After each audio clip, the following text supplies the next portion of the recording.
Chapter 43. Elizabeth, as they drove along, watched for the first appearance of Pimberley Woods with some perturbation, and when at length they turned in at the lodge, her spirits were in a high flutter. The park was very large, and contained great variety of ground. They entered it in one of its lowest points, and drove for some time through a beautiful wood stretching over a wide extent. Elizabeth's mind was too full for conversation, but she saw and admired every remarkable spot and point of view. They gradually ascended for half a mile, and then found themselves at the top of a considerable eminence, where the wood ceased, and the eye was instantly caught by Pimberley House, situated on the opposite side of a valley, into which the road with some abruptness wound.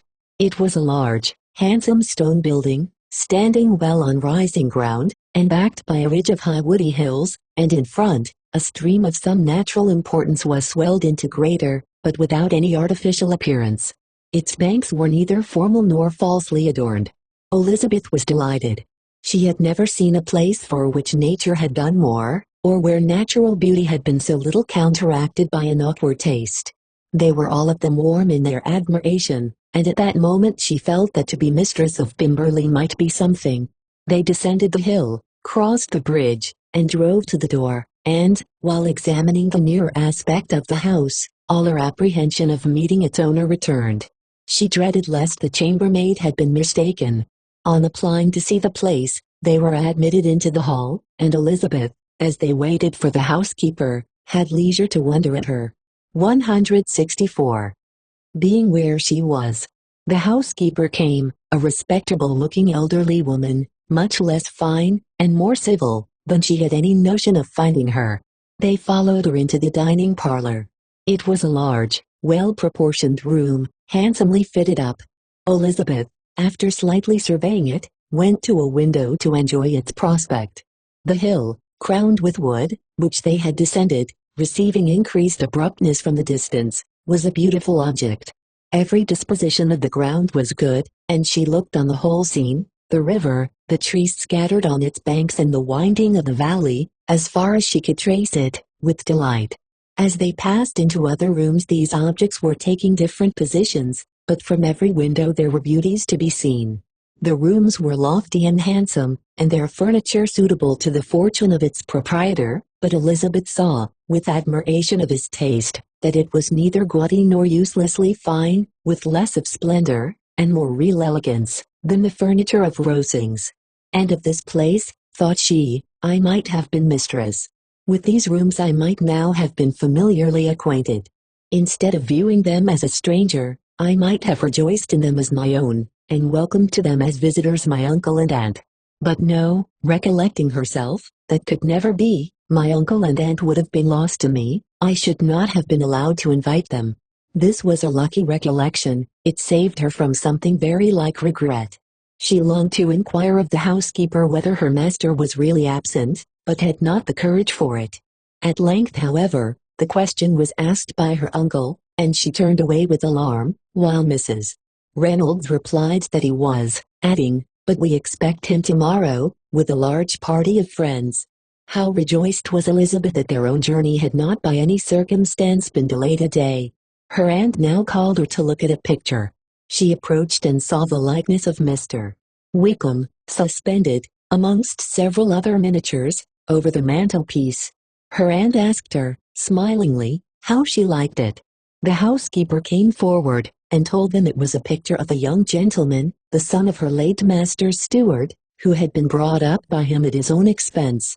He is now gone into the army, she added, but I am afraid he has turned out very wild. Mrs. Gardiner looked at her niece with a smile, but Elizabeth could not return it. And that, said Mrs. Reynolds, pointing to another of the miniatures, is 165. My master, and very like him. It was drawn at the same time as the other, about 8 years ago. I have heard much of your master's fine person, said Mrs. Gardiner, looking at the picture. It is a handsome face. But, Lizzie, you can tell us whether it is like or not. Mrs. Reynolds' respect for Elizabeth seemed to increase on this intimation of her knowing her master. Does that young lady know Mr. Darcy? Elizabeth colored, and said, a little. And do not you think him a very handsome gentleman, ma'am? Yes, very handsome. I am sure I know none so handsome, but in the gallery upstairs you will see a finer, larger picture of him than this. This room was my late master's favorite room, and these miniatures are just as they used to be then. He was very fond of them. This accounted to Elizabeth for Mr. Wickham's being among them. Mrs. Reynolds then directed their attention to one of Miss Darcy, drawn when she was only 8 years old. "And is Miss Darcy as handsome as her brother?" said Mrs. Gardiner. "Oh, yes, the handsomest young lady that ever was seen, and so accomplished. She plays and sings all day long. In the next room is a new instrument just come down for her, a present from my master. She comes here tomorrow with him." Mr. Gardiner, whose manners were very easy and pleasant, encouraged her communicativeness by his questions and remarks. Mrs. Reynolds, either by pride or attachment, had evidently great pleasure in talking of her master and his sister. "Is your master much at Pemberley in the course of the year?" "Not so much as I could wish, sir, but I dare say he may spend half his time here, and Miss Darcy is always down for the summer months. Except," thought Elizabeth, "when she goes to Ramsgate. If your master would marry, you might see more of him." "Yes, sir, but I do not know when that will be. I do not know who is good enough for him." 166. Mr. and Mrs. Gardiner smiled. Elizabeth could not help saying, "It is very much to his credit, I am sure, that you should think so." "I say no more than the truth, and everybody will say that knows him," replied the other. Elizabeth thought this was going pretty far, and she listened with increasing astonishment as the housekeeper added, "I have never known a cross word from him in my life, and I have known him ever since he was 4 years old." This was praise, of all others most extraordinary, most opposite to her ideas. That he was not a good-tempered man had been her firmest opinion. Her keenest attention was awakened, she longed to hear more, and was grateful to her uncle for saying, "There are very few people of whom so much can be said. You are lucky in having such a master." "Yes, sir, I know I am. If I were to go through the world, I could not meet with a better. But I have always observed, that they who are good-natured when children, are good-natured when they grow up, and he was always the sweetest-tempered, most generous-hearted boy in the world." Elizabeth almost stared at her. "Can this be Mr. Darcy?" thought she. "His father was an excellent man," said Mrs. Gardiner. "Yes, ma'am, that he was indeed, and his son will be just like him, just as affable to the poor." Elizabeth listened, wondered, doubted, and was impatient for more. Mrs. Reynolds could interest her on no other point. She related the subjects of the pictures, the dimensions of the rooms, and the price of the furniture, in vain. Mr. Gardiner, highly amused by the kind of family prejudice to which he attributed her excessive commendation of her master, soon led again to the subject, and she dwelt with energy on his many merits as they proceeded together up the great staircase. "He is the best landlord, and the best master," said she, "that ever lived, not like the wild young men nowadays, who think of nothing but themselves. There is not one of his tenants or servants but will give him a good name. Some people call him proud, but I am sure I never saw anything of it. To my fancy, it is only because he does not rattle away like other young men." "In what an amiable light does this place him," thought Elizabeth. "This fine account of him," whispered her aunt as they walked, "is not quite consistent with his behavior to our poor friend. Perhaps we might be deceived." 167. "That is not very likely, our authority was too good." On reaching the spacious lobby above they were shown into a very pretty sitting room, lately fitted up with greater elegance and lightness than the apartments below, and were informed that it was but just done to give pleasure to Miss Darcy, who had taken a liking to the room when last at Pemberley. "He is certainly a good brother," said Elizabeth, as she walked towards one of the windows. Mrs. Reynolds anticipated Miss Darcy's delight, when she should enter the room. "And this is always the way with him," she added. "Whatever can give his sister any pleasure is sure to be done in a moment. There is nothing he would not do for her." The picture gallery, and 2 or 3 of the principal bedrooms, were all that remained to be shown. In the former were many good paintings, but Elizabeth knew nothing of the art, and from such as had been already visible below, she had willingly turned to look at some drawings of Miss Darcy's, in crayons, whose subjects were usually more interesting, and also more intelligible. In the gallery there were many family portraits, but they could have little to fix the attention of a stranger. Elizabeth walked in quest of the only face whose features would be known to her. At last it arrested her, and she beheld a striking resemblance to Mr. Darcy, with such a smile over the face as she remembered to have sometimes seen when he looked at her. She stood several minutes before the picture, in earnest contemplation, and returned to it again before they quitted the gallery. Mrs. Reynolds informed them that it had been taken in his father's lifetime. There was certainly at this moment, in Elizabeth's mind, a more gentle sensation towards the original than she had ever felt at the height of their acquaintance. The commendation bestowed on him by Mrs. Reynolds was of no trifling nature. What praise is more valuable than the praise of an intelligent servant? As a brother, a landlord, a master, she considered how many people's happiness were in his guardianship, how much of pleasure or pain was it in his power to bestow, how much of good or evil must be done by him. Every idea that had been brought forward by the housekeeper was favorable to his character, and as she stood before the canvas on which he was represented, and fixed his eyes upon herself, she thought of his regard with a deeper sentiment of gratitude than it had ever raised before. She remembered its warmth, and softened its impropriety of expression. When all of the house that was open to general inspection had been seen, they returned downstairs, and, taking leave of the housekeeper, were 168. Consigned over to the gardener, who met them at the hall door. As they walked across the hall towards the river, Elizabeth turned back to look again. Her uncle and aunt stopped also, and while the former was conjecturing as to the date of the building, the owner of it himself suddenly came forward from the road, which led behind it to the stables. They were within 20 yards of each other, and so abrupt was his appearance, that it was impossible to avoid his sight. Their eyes instantly met, and the cheeks of both were overspread with the deepest blush. He absolutely started, and for a moment seemed immovable from surprise, but shortly recovering himself, advanced towards the party, and spoke to Elizabeth, if not in terms of perfect composure, at least of perfect civility. She had instinctively turned away, but stopping on his approach, received his compliments with an embarrassment impossible to be overcome. Had his first appearance, or his resemblance to the picture they had just been examining, been insufficient to assure the other two that they now saw Mr. Darcy, the gardener's expression of surprise, on beholding his master, must immediately have told it. They stood a little aloof while he was talking to their niece, who, astonished and confused, scarcely dared lift her eyes to his face, and knew not what answer she returned to his civil inquiries after her family.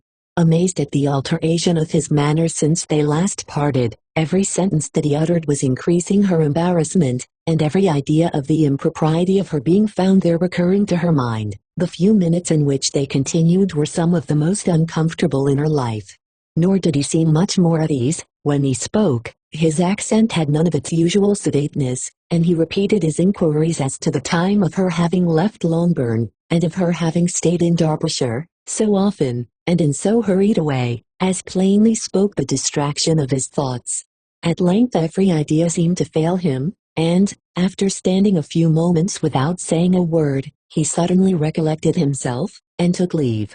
The others then joined her, and expressed admiration of his figure, but Elizabeth heard not a word, and wholly engrossed by her own feelings, followed them in silence. She was overpowered by shame and vexation. Her coming there was the most unfortunate, the most ill-judged thing in the world. How strange it must appear to him! In what a disgraceful light might it not strike so vain a man! It might seem as if she had purposely thrown herself in his way again. Oh, why did she come? Or, why did he thus come a day before he was expected?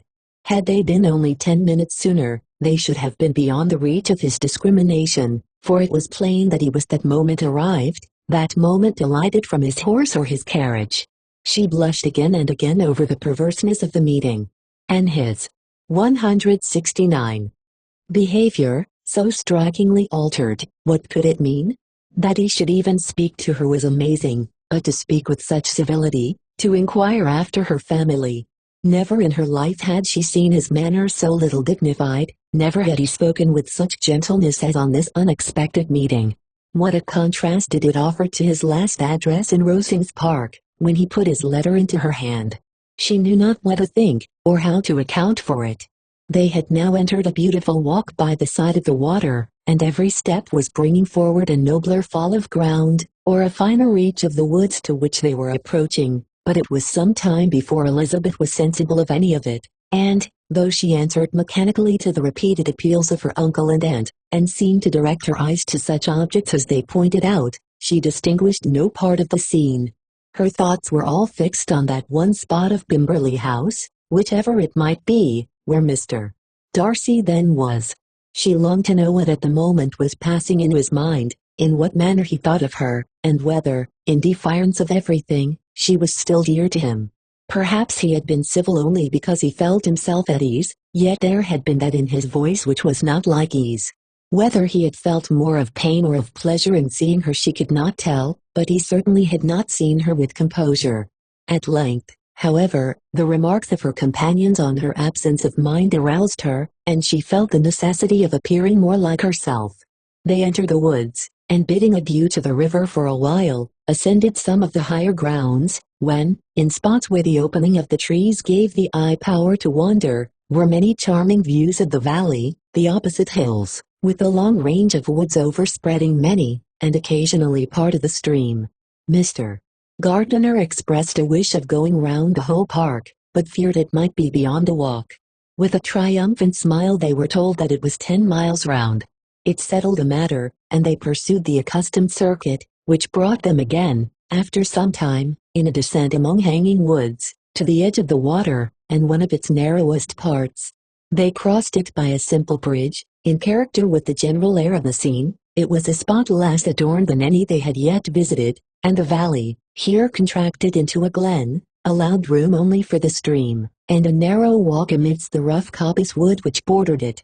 Elizabeth longed to explore its windings, but when they had crossed the bridge, and perceived their distance from the house, Mrs. Gardiner, who was not a great walker, could go no farther, and thought only of returning to the carriage as quickly as possible. Her niece was, therefore, obliged to submit, and they took their way towards the house on the opposite side of the river, in the nearest direction, but their progress was slow, for Mr. Gardiner, though seldom able to indulge the taste, was very fond of fishing, and was so much 170 engaged in watching the occasional appearance of some trout in the water, and talking to the man about them, that he advanced but little. Whilst wandering on in this slow manner, they were again surprised, and Elizabeth's astonishment was quite equal to what it had been at first, by the sight of Mr. Darcy approaching them, and at no great distance. The walk here being less sheltered than on the other side, allowed them to see him before they met. Elizabeth, however astonished, was at least more prepared for an interview than before, and resolved to appear and to speak with calmness, if he really intended to meet them. For a few moments, indeed, she felt that he would probably strike into some other path. The idea lasted while a turning in the walk concealed him from their view. The turning past, he was immediately before them.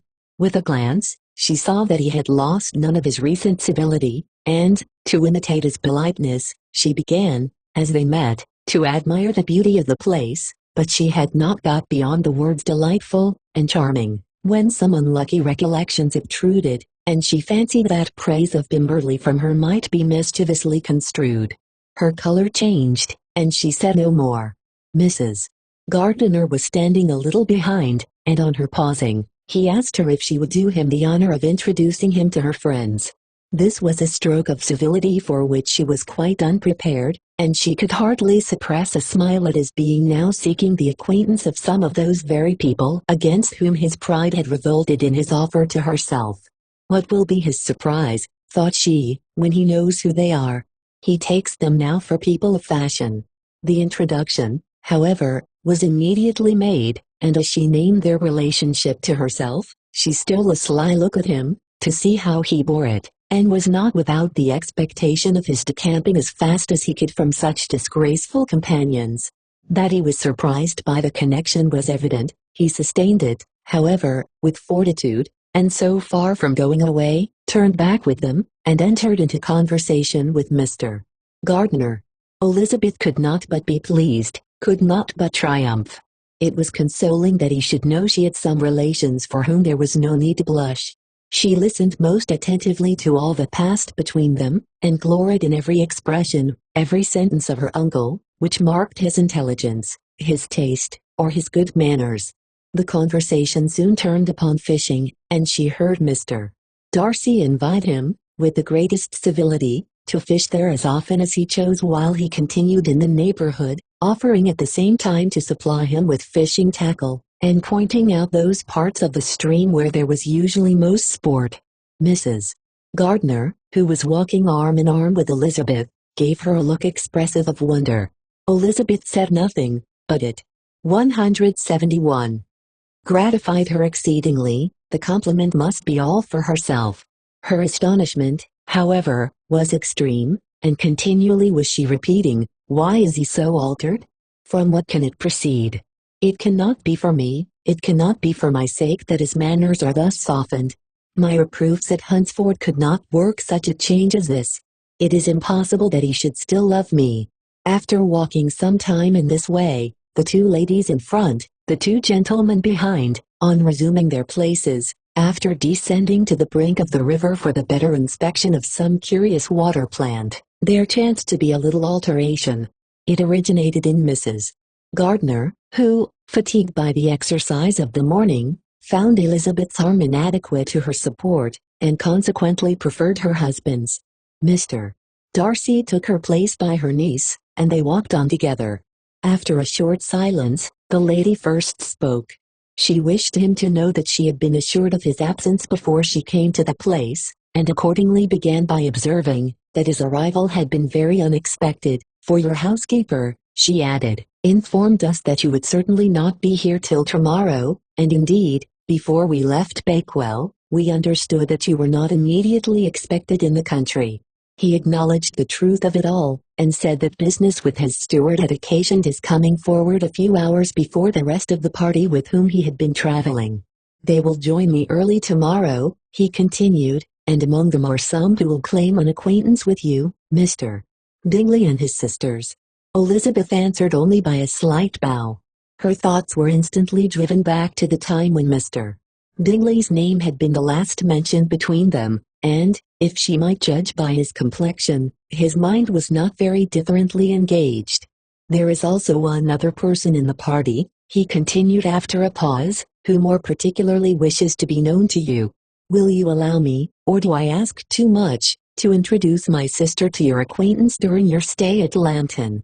The surprise of such an application was great indeed. It was too great for her to know in what manner she acceded to it. She immediately felt that whatever desire Miss Darcy might have of being acquainted with her must be the work of her brother, and, without looking farther, it was satisfactory. It was gratifying to know that his resentment had not made him think really ill of her. They now walked on in silence, each of them deep in thought. Elizabeth was not comfortable, that was impossible, but she was flattered and pleased. His wish of introducing his sister to her was a compliment of the highest kind. They soon outstripped the others, and when they had reached the carriage, Mr. 172 and Mrs. Gardner were half a quarter of a mile behind. He then asked her to walk into the house, but she declared herself not tired, and they stood together on the lawn. At such a time much might have been said, and silence was very awkward. She wanted to talk, but there seemed to be an embargo on every subject. At last she recollected that she had been traveling, and they talked of Matlock and Dovedale with great perseverance. Yet time and her aunt moved slowly, and her patience and her ideas were nearly worn out before the tete-a-tete was over. On Mr. and Mrs. Gardner's coming up they were all pressed to go into the house and take some refreshment, but this was declined, and they parted on each side with utmost politeness. Mr. Darcy handed the ladies into the carriage, and when it drove off, Elizabeth saw him walking slowly towards the house. The observations of her uncle and aunt now began, and each of them pronounced him to be infinitely superior to anything they had expected. "He is perfectly well behaved, polite, and unassuming," said her uncle. "There is something a little stately in him, to be sure," replied her aunt, "but it is confined to his air, and is not unbecoming. I can now say with the housekeeper, that though some people may call him proud, I have seen nothing of it. I was never more surprised than by his behavior to us. It was more than civil, it was really attentive, and there was no necessity for such attention. His acquaintance with Elizabeth was very trifling." "To be sure, Lizzie," said her aunt, "he is not so handsome as Wickham, or, rather, he has not Wickham's countenance, for his features are perfectly good. But how came you to tell me that he was so disagreeable?" Elizabeth excused herself as well as she could, said that she had liked him better when they had met in Kent than before, and that she had never seen him so pleasant as this morning. "But perhaps he may be a little whimsical in his civilities," replied her uncle. "Your great men often are, and therefore I shall not take him at his word, as he might change his mind another day, and warn me off his grounds." Elizabeth felt that they had entirely misunderstood his character, but said nothing. "From what we have seen of him," continued Mrs. Gardiner, "I really should not have thought that he could have behaved in so cruel a way by anybody as he has done by poor Wickham. He has not an ill-natured look. On the contrary, there is something pleasing about his mouth when he speaks. And there is something of dignity in his countenance that would not give one an 173 unfavorable idea of his heart. But, to be sure, the good lady who showed us his house did give him a most flaming character. I could hardly help laughing aloud sometimes. But he is a liberal master, I suppose, and that in the eye of a servant comprehends every virtue." Elizabeth here felt herself called on to say something in vindication of his behavior to Wickham, and therefore gave them to understand, in as guarded a manner as she could, that by what she had heard from his relations in Ghent, his actions were capable of a very different construction, and that his character was by no means so faulty, nor Wickham so amiable, as they had been considered in Hertfordshire. In confirmation of this, she related the particulars of all the pecuniary transactions in which they had been connected, without actually naming her authority, but stating it to be such as might be relied on. Mrs. Gardiner was surprised and concerned, but as they were now approaching the scene of her former pleasures, every idea gave way to the charm of recollection, and she was too much engaged in pointing out to her husband all the interesting spots in its environs to think of anything else. Fatigued as she had been by the morning's walk, they had no sooner dined than she set off again in quest of her former acquaintance, and the evening was spent in the satisfactions of intercourse renewed after many years' discontinuance. The occurrences of the day were too full of interest to leave Elizabeth much attention for any of these new friends, and she could do nothing but think, and think with wonder, of Mr. Darcy's civility, and, above all, of his wishing her to be acquainted with his sister.